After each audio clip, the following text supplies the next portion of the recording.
Oikein lämpimästi tervetuloa Joensuun nuorkauppakamarin Töissä idässä podcastin pariin. Tänään meillä on Kaukokiidolta vieraana aluepäällikkö Toni Sandholm. Oikein lämpimästi tervetuloa. Kiitoksia.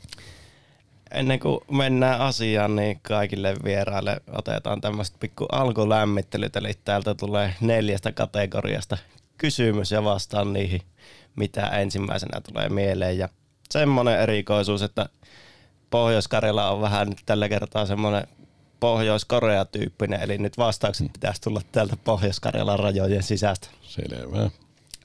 Ensimmäisenä niin paras paikallinen syötävä. Karjalan piirakka. Lempibändi tai artisti. Nightwish. Suosikki urheiluseura. Joma. Ja mihin menisit viikonloppulomalla? Pompalle. Noniin, siinäpä tuli hyvä kurkistus lempiasioihin. No hei, kerropa vähän alkuun itsestäsi, että kuka on Toni Sandholm? No, Toni Sandholm on lyhyesti semmoinen Kontulan karjalainen 80-luvun puolessa välissä tänne Pohjois-Karjalaan vanhempien mukana eksynyt ja tänne jäänyt. Ehkä se, mikä sai tänne jäämään, oli se, että siinä opiskelujen ohessa aloittelin reissuhommia ja oikeastaan 90-luvun lopusta asti sinne 2012 kiersin ympäri maailmaa myymässä erilaisia konepajatuotteita ja siihen aikaan se tuntui, että se koti, missä se nyt ikinä onkaan, niin se oli aika merkityksetön, kun valtaosa ajasta meni kuitenkin hotelleissa ja kaiken näköisillä majoituksissa, mitä siellä työmatkoilla oli ja jossain vaiheessa sitten kuitenkin se tuntui, kun työmatkat kohdistui oikeastaan, siellä oli Pohjois-Amerikkaa, Venäjää ja Afrikkaa, niin että siihen alkoi sillä lailla väsymään, että ei enää ihan jaksanut koko ajan kulkea, niin se Pohjois-Karjala alkoi tuntua ihan hyvältä vaihtoehdolta, että se oli se 12 vuoden reissuputki, niin se vaati kyllä oman veronsa sillä lailla ja sitten sitä tuli jäätyä. Okei. No hei, palataan myöhemmin tuohon Pohjois-Karjalan teemaan, mutta sanoitkin tuossa, että vähän olet reissaillut siellä täällä ja kaikenlaista tullut puuhattua, niin avaatko silleen nopeasti tuo oman urapolun kehityksen Kaukokiidon aluepäälliköksi, minkälainen koulutustausta ja minkälaisia työpaikkoja on ollut matkan varrella? No joo, se onkin aika hyvä kysymys itse asiassa, että silloin kun läksin Pohjois-Karjalan ammattikorkeakouluun, vuosi oli 1995 ja siinä muutaman vuoden opiskelujen jälkeen niin pääsin töihin Joensuun Intersport eräurheiluun ja muutama vuosi siinä tuli opiskelujen ohella kaupattua urkkavehkeitä ja sitten ammattikorkeakouluun, kun kuuluu nämä pakolliset työharjoittelut jossakin paikallisessa yrityksessä, niin pääsin sitten tuommoiseen Rakennustempo-nimiseen konepajaan, joka oli perustettu 70-luvun lopulla ja aika nopeasti sieltä sitten löytyikin siinä kesken opintojen niin ihan palkallinen työ ja heti ensimmäinen työmatka taisikin olla Kanadaan Suomen rajojen ulkopuolelle ja siitä se oikeastaan homma lähti, että ensin tuotepäällikkönä siellä ja sitten myyntipäällikkönä ja viimeiset vuodet sitten myyntijohtajana ja kauppasin semmoisia reilu 6 tonnia painavia puimureita, jolla poimitaan tilamarjoja, eli herukkaa, vadelmaa, pensasmustikkaa, saskatuunia. Ja näitähän koneita on toimitettu yli 20 maahan, eli niillä poimitaan marjaa niin Chilessä, Venäjällä kuin Kanadassa ja monessa Euroopan maassa tietysti. Ja se oli sitten 2006 vuoden loppupuolta, kun tuli norjalaiselta yritykseltä tuli ghanalaiselta plantaasilta kuva, että voiko näitä biopolttoaineen raaka-aineen pähkinöitä poimia sillä koneella. Ja sitten olinkin jo hetken päästä sillä Ghanassa tilalla tutustumassa, että minkä näköisiä pensaita oli ja siitä se lähti sitten semmoinen 5 vuoden tuotekehitysprojekti ja ensin puuhasteltiin sillä Ghanan päässä ja sen jälkeen siirryttiin sitten Mosambikiin ja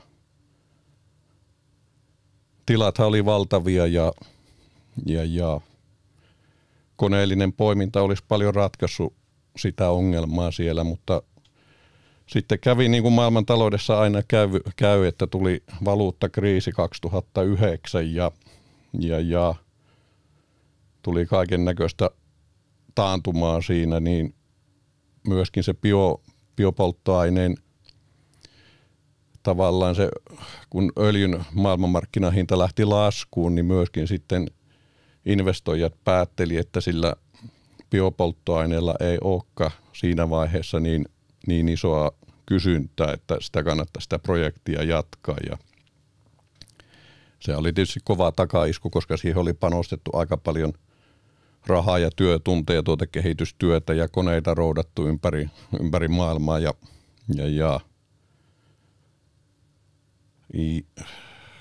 kyllähän se oli niinku tiukka projekti, jos ajattelee sillä lailla, että niitä työpäiviä siellä saitilla niin taisi tulla yli 1,5 vuoden ajan, että mitä oltiin niinku reissun päällä, eli kova rypistys sinänsä.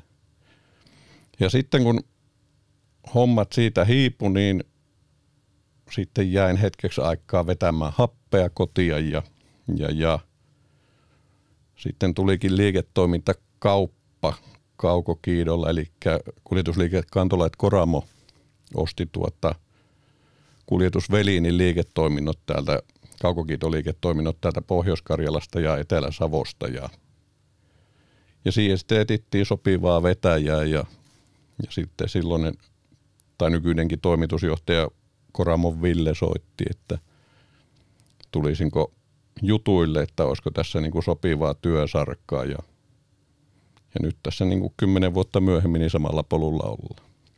Siinäpä se niin kuin lyhyesti. Siinäpä se. Ja mielenkiintoinen on tosiaan tuo urapolku tähän päivään. Mennään Kaukokiitoon, niin itse asiassa tuossa kun mietin aiemmin, niin mitä tulee mieleen Kaukokiidosta, niin aika lailla se jää siihen, että mitä nyt maantielle tulee Kaukokiidon ajoneuvoja vastaan ja sitten on joku tämmöinen mainos, missä on Jukka Jalonen, niin hirveästi muuta ei tule mieleen. Niin avaappa vähän, että mitä kaikkea Kaukokiito on.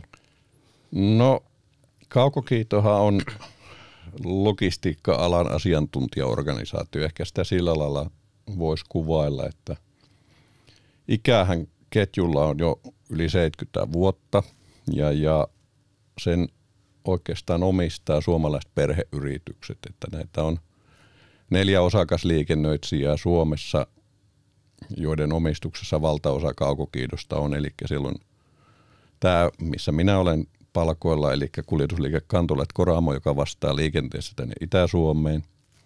Sitten on Ilmari Lehtonen on tuolla pohjoisessa, kuljetusliike Auramaa on lännessä ja sitten Taipale on tuossa Keski-Suomessa. Ja nämä 4 perheyritystä muodostaa sitten Kaukokiidon kovan ytimen, jonka alla on sitten melkoinen määrä liikennöitsijöitä sitten, jotka taas on joko suorassa sopimuksessa Kaukokiittoon tai sitten meihin liikennöitsijöihin. Eli se on kuljetusjärjestelmä, joka tekee myös logistiikan muita töitä. Ja jokainen perheyritys siinä vastaa sitten liikenteestä omalle toimialueelleen ja sieltä pois. Ja terminaalejahan meillä on 28 kappaletta Suomessa ja meidän rattailla kulkee noin 3,7 miljoonaa lähetystä vuodessa ja varastotilojahan on noin 140 000 neliötä, eli 19 jalkapallokentän verran. Eli sitä on sitä logistiikan lisäarvopalvelua aika paljon tuossa muutakin kuin se, mitä tien päällä näkee niissä rekkojen kylissä. Joensuussahan meillä on 2 lähettämöä, missä hallinnoidaan, eli meillä on semmoisia logistiikan sopimustöitä, jossa on sovittuna asiakkaiden kanssa, että hoidetaan heidän valmistamat tuotteet sitten, kerätään, pakataan, eli ihan kaikki mitä liittyy siihen, että tavara lähtee maailmalle, niin hoidetaan meidän toimesta.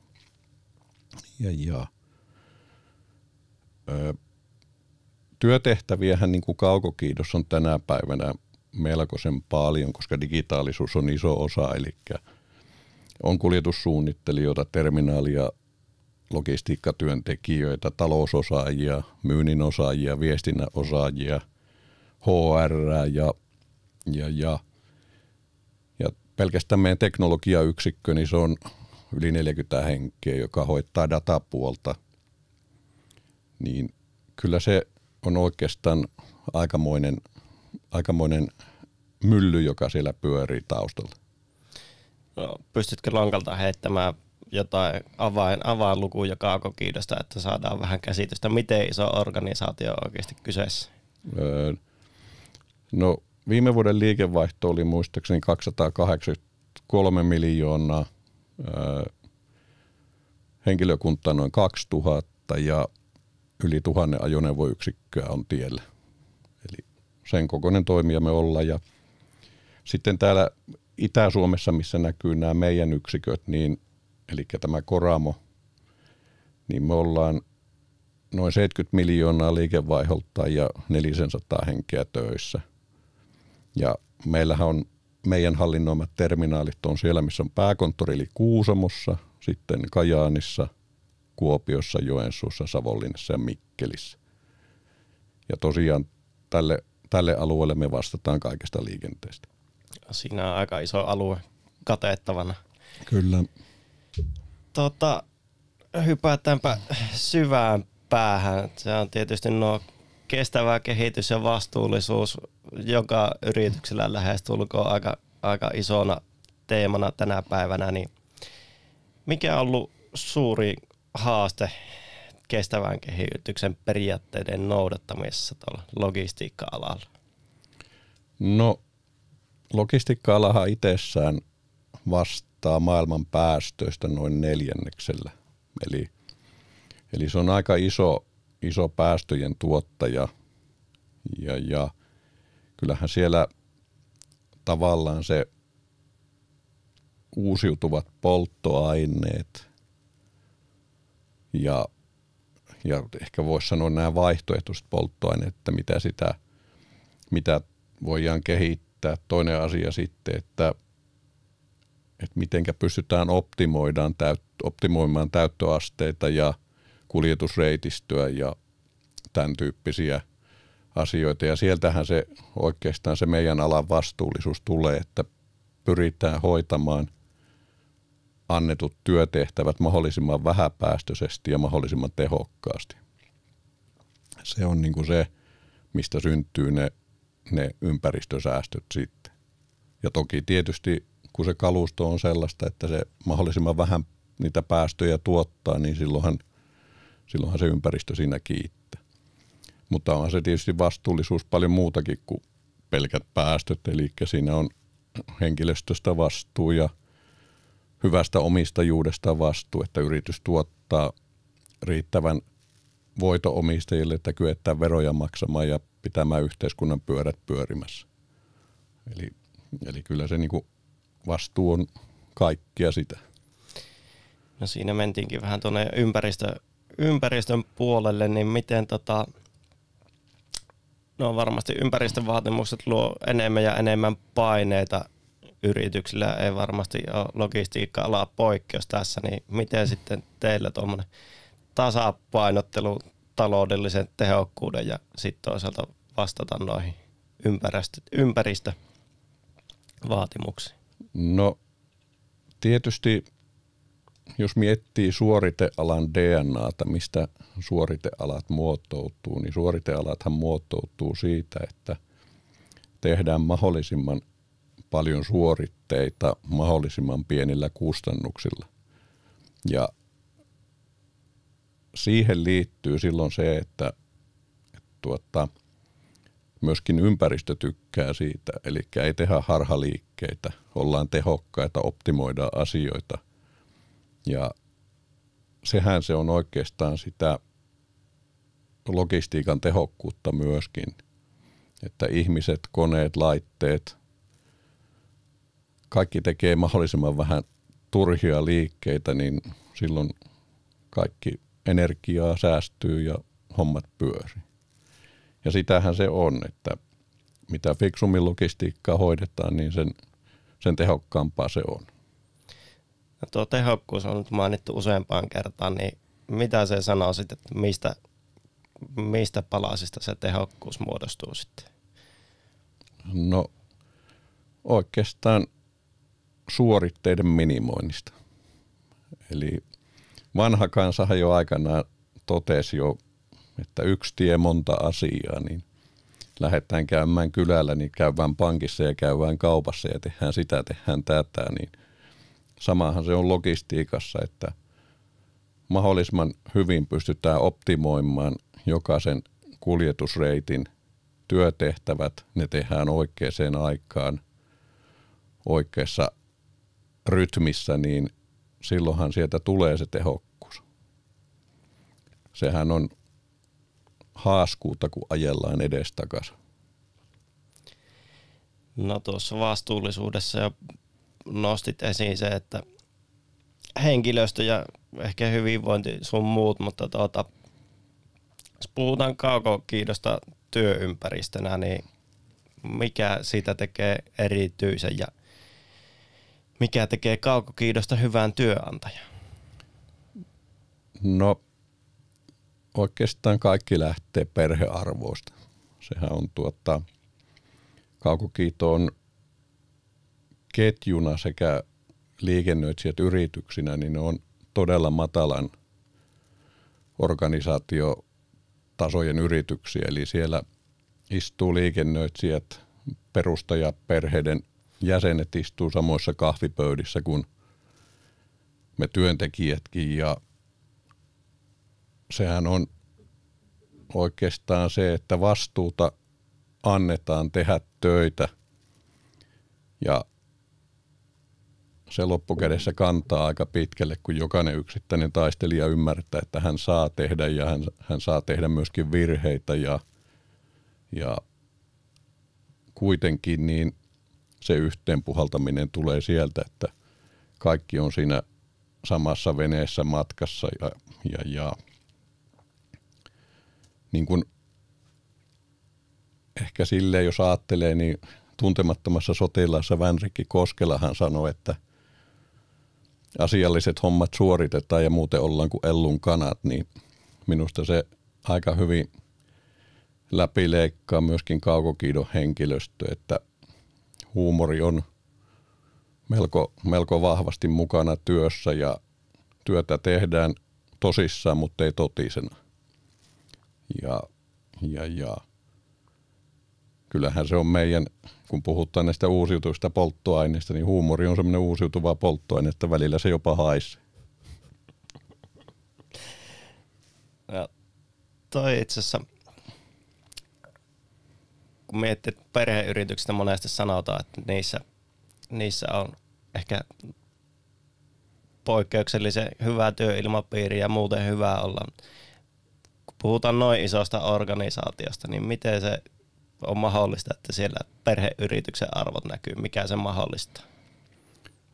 No se varmasti mahdollistuu juuri sillä, että me ollaan eri yrittäjistä koostuva ketju.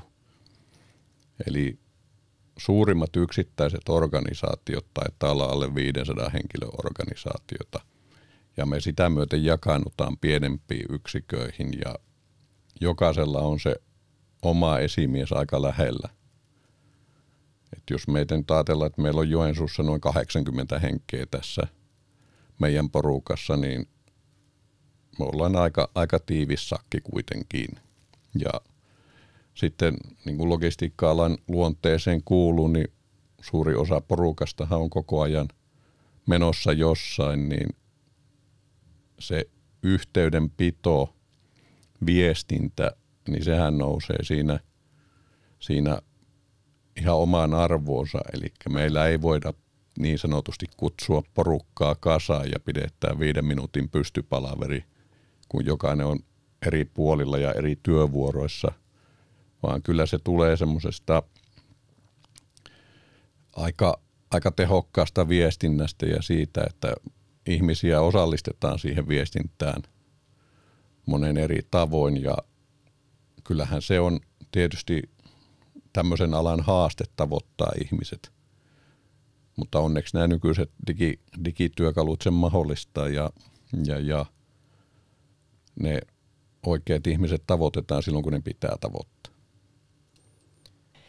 No, mitä sitten, jos puhutaan logistiikka- ja kuljetusalasta yleisellä tasolla, niin miten näet tai uskot, että tulee muuttumaan seuraavien vuosien lähitulevaisuuden aikana? Niin, eli tulevaisuuden visiota logistiikalle. Niin. No tietysti jos ajattelee, että meidän suhdekenttää tavallaan, jos mietitään sitä, että mistä me ammennetaan meidän tietomme ja ajatuksemme tulevaisuudesta, niin meillähän on tässä 70 vuoden olemassaolon aikana niin muotoutunut suomalaiseen elinkeinoelämään melko hyvät suhteet. Että voi sanoa, että jokaisella alueella niin tunnistetaan lähes kaikki tuotannolliset yritykset, tukkuliikkeet, ihan kaikki toimijat, elintarviketeollisuus, viranomaiset, jotka tietysti meidänkin toimintaa säätelee ja sitten tietysti nämä erilaiset edunvalvontajärjestelmät, kuten kauppakamarit, niin sieltähän niitä tuulia haistellaan ja niitä tulevaisuuden näkymiä saada. Eli sieltä kaadetaan siihen suppiloon niitä ajatuksia, miltä se tulevaisuus näyttää ja sieltä niitä koetetaan sitten ottaa käytäntöön, mutta kyllähän siellä niin kuin, jos miettii niitä isoja trendejä, niin verkkokaupan kasvuhan jatkuu edelleen. Sitten tämä raskaan kaluston polttoaineasia, niin sehän on vielä niin kuin kesken, että mikä se on, kun sähköön ei vielä tämmöisiin niin sanotusti runkoliikenneautoihin oikein sovellu sen paino- ja lataustoimintamatkojen suhteen. Sitten on uusiutuva diesel ja kaasu ja sitten on vielä se vetykin siellä niin kuin polttoainepuolella, että sieltä se varmasti se löytyy se tulevaisuuden polttoaine, että mikä se voisi olla. Ja sitten tietysti, jos miettii, niin droneja testataan elintarviketoimituksiin, saariin ja tämmöisiin. Eli kyllä siellä on sitä tulevaisuutta. Sitten taas toisaalta vastuullisuuspuolella niin edelleen koko ajan normit tiukkenee ja raportoinnin niin kuin taso kasvaa. Ja ehkä työnantaja on sitten kanssa, että kun kuljetusala on pitkään kärsinyt työvoimapulasta, niin meidän pitää niin kuin alana kyetä tekemään kuljetusalasta riittävän kiinnostava nuorille, että tänne edelleen tulijoita olisi. Ja sehän tulee sitten se, vaikka me saataisiin uusia työntekijöitä ja uusia tekijöitä alalle, mutta vetovoima ei ole kuin sama kuin pitovoima. Eli ne myöskin pitää saada pysymään alalla ja kyllä niin kuin työntekijäkokemus on niin kuin hirmu tärkeä siinä asiassa, että siinä mielessä niin kuin johtamisenkin pitää muuttua, että varmaan 70- ja 60-luvulla syntyneitä johdetaan aika lailla eri lailla kuin 2000-luvun alussa syntyneitä. Eli työelämä on myöskin logistiikka-alalla aikamoisessa murroksessa. No sitten tietysti digipuoli, mistä oli jo aikaisemmin puhetta, niin digitalisaatio koko ajan enemmän ja enemmän tulee. Ennenhän tavara kyllä liikkui, mutta tieto ei. Asiat oli kirjattuna rahtikirjoihin kuulakärkikynällä ja aamulla kun terminaaliin tuli väki töihin, niin nähtiin ajojärjestelyn pöydälle, että minkälainen pino on rahtikirjoja. Tänä päivänä tieto liikkuu, niin seuraavan päivän jakelussa olevat tavarat tiedetään jo iltapäivällä, että mitä on tulossa ja suunnittelu lähtee, se läpinäkyvyys, asiakaskokemuksen tuottaminen lähtee siitä, että ihmiset tietää, missä heidän lähetyksensä on menossa ja milloin ne on tulossa sinne maaliin. Ja se viimeinen mailihan se kiinnostaa aina asiakasta, että milloin se hänen lähetyksensä on tulossa pihaan. Eli tämmöinen niin kuin asiakaskokemuksen tuottaminen digitalisaation keinoin, niin sehän se on sitä entistä enemmän sitä tulevaisuuden hommaa, että kyetään olemaan läpinäkyviä kaikissa kuljetuksen vaiheissa.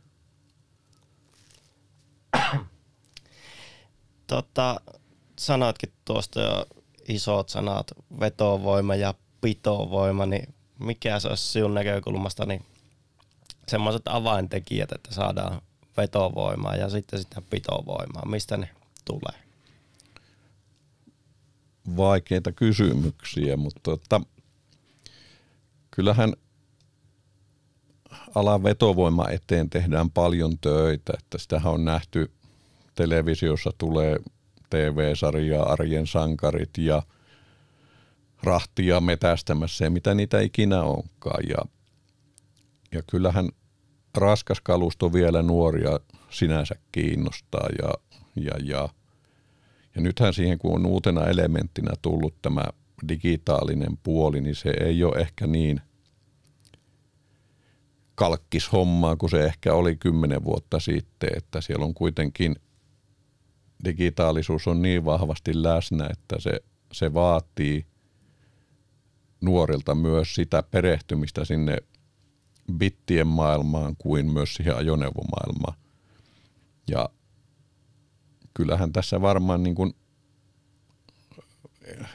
eri aikoina käy eri trendejä näissä eri alojen vetovoimassa ja minä luulisin, että nyt tällä hetkellä taas kuljetusalalla on ehkä vähän valoisampaa, että enemmän on nyt opiskelijoita kuin ehkä aiemmin taas tulossa ja sehän tietysti tuntuu hyvältä, että ala edelleen kiinnostaa. Mutta sitten se pitovoima, niin sehän on se semmoinen työntekijäkokemus siinä kaiken A ja O.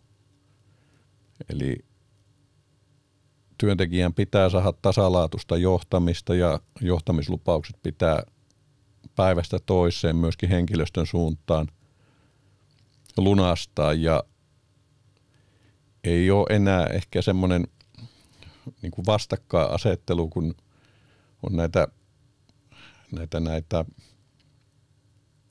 lakkotilanteita ollut pitkin poikin, niin minusta tuntuu, että jos nuoret katsoo jotain A-studion kiistelyä, missä työnantajapuoli ja työntekijäpuoli kinaa jostain asiasta, niin minusta tuntuu, että nuoret ei niitä halua sitä keskustelua katsoa. Ne on ehkä moni nuori ymmärtänyt, että ollaan samalla puolella työnantaja-työntekijä-pöytä. Että jos työntekijä menestyy, niin minäkin menestyn. Eli se se tavallaan se muutos on tulossa niin kuin hiljakseen myöskin tämmöisille perinteisemmille aloille, että ei ollakaan enää niin kuin jakautuneita kuin ennen aikaa. Ja hyvä niin, koska näin se oikeasti on. Ja kyllähän minäkin, kun katselen näitä tai näitä keskusteluja, mitä käydään mediassa eri asioista, niin kyllä siinä itselläkin tulee mieleen se, että ollaanko sitä aina ihan samalla asialla ja puhutaanko ihan samoista asioista, kun vastapuoli sanoo toista ja toinen väittää päinvastasta. Ja kuitenkin niin kuljetusalalla ollaan asiakaspalvelutyössä ja jos työnantaja menestyy siinä, niin työntekijälläkin on hyvä olla. Ja sitten kun työnantajalla rupeaa menemään hommat huonosti ja ne rupeaa loppumaan, niin aika nopeasti loppuu myöskin ne työpaikatkin. Että kyllä tässä niin kuin hyvin vahvasti kuljetusalalla ollaan kyllä samassa veneessä, että täällä se korostuu ja muutokset on todella äkkinäisiä. Kyllä. Tuossa tuli mieleen, puhut noista pakettien toimittamisesta ja muusta, niin onko miten iso osa reklamaatiosta tai asiakaspalautteesta niin siitä, että on toimitus myöhässä tai ei tiedetä, että missä toimitus on menossa? No eksaktia prosenttia on tietysti vaikea sanoa, mutta kyllähän tämä digitaalinen jalanjälki on nykyisin hyvin vahva, eli lähetystähän käsitellään digitaalisesti oikeastaan kaikissa muutoshetkissä, kun se otetaan terminaaliin, lastataan runkokuljetukseen, puretaan terminaaliin ja lastataan jakokuljetukseen, eli kyllä sitä todella vahva jälki jää sinne järjestelmään ja näitä kokonaan kadonneita on aika vähän nykyisin. Mutta toki tietysti sitten on aina se mahdollisuus, että jos se osoitelappu syystä tai toisesta tuhoutuu tai on lukukelvoton, niin sen jälkeenhän siinä alkaa ongelmia tulla. Että sit sitä pitää niinku oikeasti ihmisen tihrata silmillä, että mitä siellä on ja mihin se on menossa. Mutta kyllä se koko ajan, kun järjestelmät kehittyy toimijasta riippumatta, niin läpinäkyvyys paranee. Kyllähän se on aikamoiset harppaukset ottanut eteenpäin, että sitä aika tarkkaan jo tietää, että milloin on pakettia odotettavissa, mutta voitaisiin oikeastaan tästä nyt Kaukokiidosta mennä vähän sitten Pohjois-Karjala teemaan, niin aloitetaan sillä, että mikä sun mielestä on Pohjois-Karjalassa parasta? No Pohjois-Karjalahan on alueena aika kompakti jo loppukädessä ja jos silleen ajattelee, niin minusta täällä saa rahalla aika paljon enemmän kuin Etelä-Suomessa, jos puhutaan niin kuin asumisen tai elämisen laadusta. Toki tietysti jos viihtyy Punavuoressa kahviloissa ja haluaa käydä oopperassa, niin sehän ei onnistu, mutta sitten kun puhutaan ihan asumisesta, elämisestä, niin ehkä saadaan aika lailla elämänlaatua enemmän hankittua täällä kuin Etelä-Suomessa. Ja sitten myös ne mökkiunelmat, mitä monilla on, niin se 30-50 kilsaa Joensuun keskustasta, niin siihen rantamökkiin on useimmilla jo varaa sitten, mutta tietysti se on aina mitä kukakin hakee, niin, mutta Pohjois-Karjala sinänsä on hyvä paikka olla ja elää. Toki sitten nyt on ehkä samaan lauseeseen pakko todeta tämä Venäjän hyökkäyssodan aiheuttamat muutokset, että miten se on näkynyt tässä itäisessä Suomessa, että meiltähän kun raja on kiinni, niin venäläiset turistit puuttuu kokonaan ja niiden vaikutus elinkeinoelämään on todella merkittävä oikeastaan ollut ja nyt tässä niin kuin Pohjois-Karjala hakee tietyllä tavalla uutta suuntaa, koska näkyvissään ei ole sitä, että turistit palaisi ihan hetkeen aikaa ainakaan samassa mittakaavassa kuin ennen tätä sotaa ja sen takiahan tässä niin kuin Pohjois-Karjalan osalta yleensäkin ottaen niin tämmöiset perheyritykset ja yrittäjyys, joka on täällä vahvassa huudossa, niin ne niin kuin on omassa arvossaan tällä hetkellä ja näitä isojakin alueellisia perheyrityksiä, niin niitä kyllä nyt tarvitaan niin kuin enemmän kuin koskaan, jos vaikka miettii Bromanin Harrin työtä, mitä hän tekee tällä hetkellä niin kuin Pohjois-Karjalan eteen, niin se ei varmaan keltään jäänyt huomaamatta, että sitä yritetään oikeasti palauttaa tätä Pohjois-Karjalan elinvoimaisuutta niin kuin takaisin.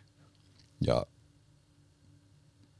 täällähän nyt ollaan pienessä murroksessa, mutta kyllä se vähän vanhempi kansa kun jututtaa, niin ne aika lailla toteaa, että ei tässä Venäjässä mitään uutta sinänsä ole. Ja ainahan Pohjois-Karjala on tullut voitteena sieltä kuitenkin. Ja niin se käy nytkin. Voi olla, että kestää muutaman vuoden, mutta kyllä tänne elinvoimaa saadaan lisää, kun määrätietoisesti työtä tehdään. No siitäpä hyvällä aasinsillalla niin elinkeinoelämän puolelta, niin mitä sinä ehkä toivoisit täällä, että miten Pohjois-Karjala kehittyisi lähitulevaisuudessa? No pikkasen tässä huolissaan on joutunut olemaan tähän, mitenkä meitä yhteiskunnan päättäjät minun mielestä pikkasen sorsii näissä liikenneratkaisuissa, että meillähän on ollut koko ajan ongelmana ja oikeastaan pelkona elinkeinoelämälle, että lentokenttä lähtee lopullisesti. Nopeudet ei kehity. Sitten logistiselta puolelta niin Saimaan kanava on käytännössä kiinni, niin sieltä ei enää tavara liiku. Niin kyllähän se silloin kun alueen logistiikka rupeaa kuihtumaan, niin se myöskin kuihduttaa aluetta. Ja silloin kun taas todetaan, että alueella on liikenneyhteydet kunnossa, niin sinne myöskin sitä liikennettä tulee. Eli kyllä siinä oikeastaan se minun viesti on päättäjille, että tätä meidän liikennejärjestelmää jaksaa kehittää ja tuoda näitä yhteyksiä koko ajan lähemmäksi ja lähemmäksi. Et sillä tämä elinvoima oikeastaan täällä pysyy. No, että ei me ihan synkistelystä, mikä sitten toisella sanoppa, että mikä tällä on parasta ehkä niin kuin elinkeinoelämän kannalta, mikä Pohjois-Karjalasta tekee hyvän paikan yrittää ja tehdä töitä?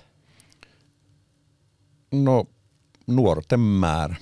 Täällähän on valtava hyvä koulutusportfolio tässä maakunnassa ja paljon tulee nuoria, jos ajattelee, että meillä on väkiluku, onko se nyt 85 000 tai jotain siihen suuntaan, niin aika moni näistä nuorista on opiskelija.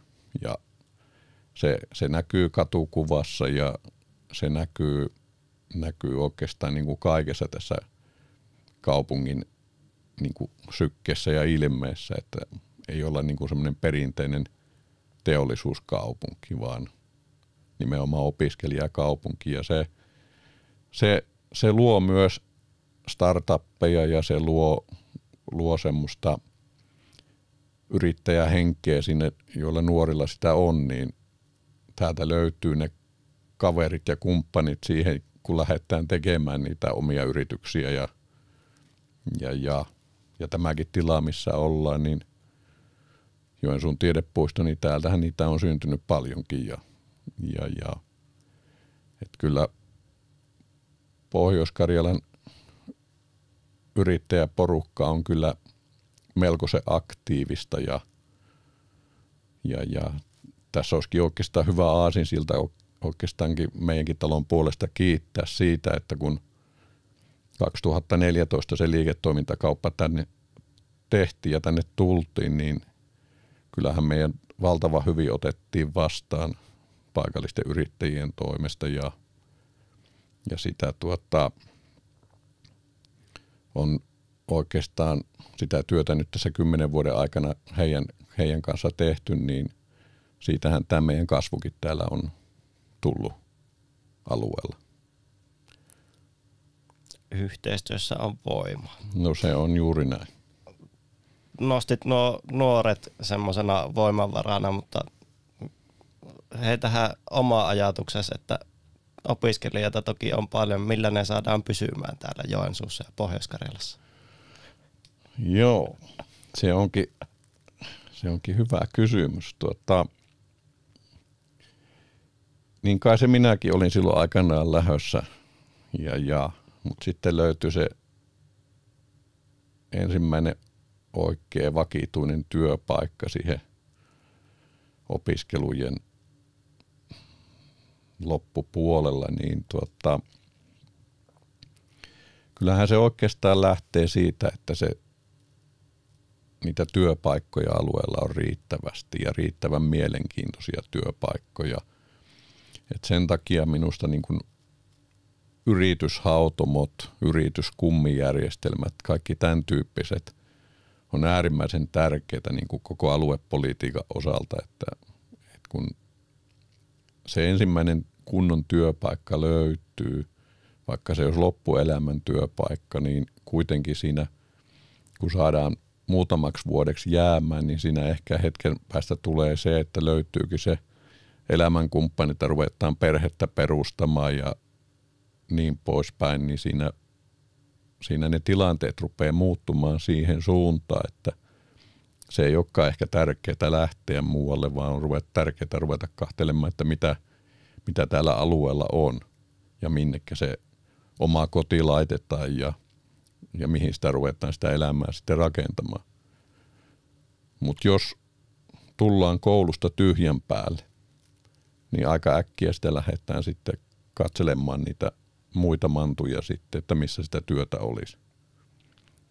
Eli kyllä ne niin kuin ehkä näin, että lisää töitä Pohjois-Karjalaan. No niin. No sittenpä ruvetaan menemään loppukevennyksiä kohti, niin mites Toni, niin mitäpä puuhailet vapaa-ajalla ja miten Pohjois-Karjala tarjoaa sinulle harrastusmahdollisuuksia? No kiitos. Vapaa-aika menee varsinkin kesäkaudella niin moottoripyörän päällä ja siinä on kyllä pakko sanoa, että välillä ei enää Pohjois-Karjalan tiet ihan riitä, että ne on tuossa jo toukokuussa koluttu nämä omat mutkatiet täältä läpi, että vähän etemmässä sitä lähdetään ja moottoripyöräily on harrastuksena aivan upea. Kypärä päähän niin laskeutuu hiljaisuus tuonne korvien väliin ja aikaa ajatella. Häiriötekijät on poikessa, ei ole kännykkää, ei ole muuta kuin silmien tuottama tieto, mitä tapahtuu eessä ja se kyllä minun kokemuksen mukaan niin tekee aivoille aika hyvää, että voi katsella tietä ja joskus vähän laulella kypärän sisällä eikä kukaan kuule. Kyllä. Mites tuleeko tämmöisiä kulttuurielämyksiä harrastettua tai urheilua kulutettua tai muuta? No totta kai, eli kesällä ne Joensuun mailan pelithän tietysti kiinnostaa ja toki sitä lätkääkin tulee seurattua talvikaudella ja